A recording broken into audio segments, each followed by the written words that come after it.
C'est une manifestation totalement interdite. En plein cœur du désert du Negev, ces activistes israéliens investissent un lieu hautement surveillé. Nous sommes à proximité de la base militaire de Sde Teiman. Il y a un camp de torture caché ici, où des détenus gazaouis subissent de sérieux abus, des humiliations et de la violence. Les détenus gazaouis sont gardés ici, dans une prison à ciel ouvert, où ils sont continuellement menottés et avec les yeux bandés. Cet endroit incarne ces crimes plus qu'aucun autre. Et c'est pourquoi nous appelons à la fermeture de Sde Teiman, à la fin de la torture et à la libération de tous les prisonniers politiques. Quelques minutes tout au plus devant l'entrée de cette base militaire.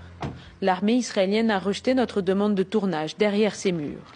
Elle ne communique pas le nombre de prisonniers, mais dit que tous sont suspectés d'activités terroristes. Certains étaient des assaillants du 7 octobre, d'autres ont été arrêtés directement à Gaza au cours de l'offensive terrestre. La présence de ces militants pacifistes déplaît.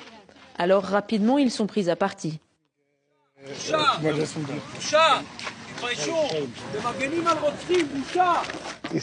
Il a dit qu'on était en train de soutenir les meurtriers du Hamas, de la Noukba, alors que nous sommes juste ici pour dire stop à la torture et au meurtre.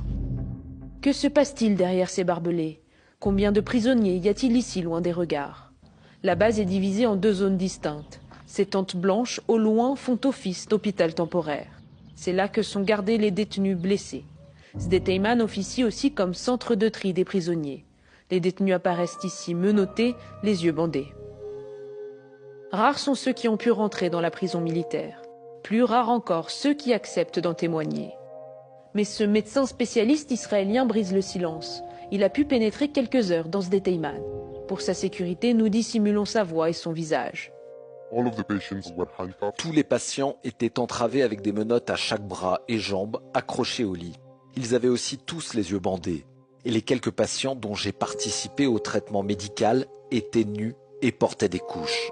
J'estime qu'il y avait à peu près 15 à 20 patients dans la tente. Mais je ne sais pas s'il y avait d'autres tentes en plus de celle-ci. D'autres médecins israéliens ont témoigné de faits similaires. L'un d'entre eux a même adressé une lettre aux autorités israéliennes, révélée par le journal Haaretz. Rien que cette semaine, 2 prisonniers ont eu les jambes amputées à cause des blessures liées aux menottes. Ce qui malheureusement est un événement de routine. Nous sommes tous complices d'infractions à la loi.